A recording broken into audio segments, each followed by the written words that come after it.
जे वर्तमान ना नारी सुरक्षित अच्छा ना छोट शिशु सुरक्षित अच्छा समस्ते असुरक्षित अवस्था वर्तमान गति कर तार प्रतिवाद आम आज पार्लियामेंट परिसर में महात्मा गांधी जो मूर्ति अच्छी से आज आम शांतिपूर्ण धारणा देचु समस्त सांसद बीजेडी एवं आमर डिमांड है जे जो घटना घटुची तुरंत तार समाधान क्षेत्र राज्य सरकार बाहर करंतु एवं आपण देखिए गोपालपुर रे गोटे झील को गणदर्शन करागला तापरे द्वितीयतः आपणकर बालेश्वर एफएम कॉलेज रे गोटे झील निज देहरे पेट्रोल ढालिकी मरीगला थर्ड रे आपण पुरी जिलार बलंगारे गोटे छात्री वर्तमान मृत्यु सह संग्राम करुच्ची दिल्ली एम्स रे तार भी 75% रु अधिक देह वर्तमान पोड़ी जाइछि तेणु ये सब घटना रे प्रकृत दोषी से ठाब करिवारे संपूर्ण राज्य सरकार एवं पुलिस प्रशासन संपूर्ण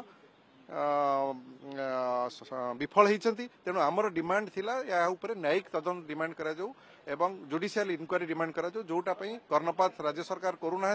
केवल तांकर निज एजेंसी सेही पुलिस प्रशासन हो बा क्राइम ब्रांच हो तांको द्वारा एजेंसी लगे करुचंती जहा द्वारा कि किसी आज पर्यंत फल मिलू नाही तेणु आमे डिमांड जो करूछु से डिमांड